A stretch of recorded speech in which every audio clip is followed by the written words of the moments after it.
It shapes the sport we love. But it's a fickle partner. It can be your lifeline, or end your race in a moment. Air is hard to control. It plays by its own rules. Sure, you can build a stronger engine, but you can't brute force air. No, you need to be smarter than that. You need the right tools to work with it, to coax it your way. You need the brightest minds,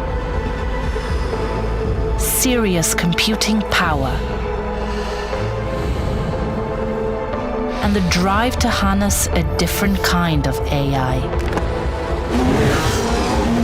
Air intelligence.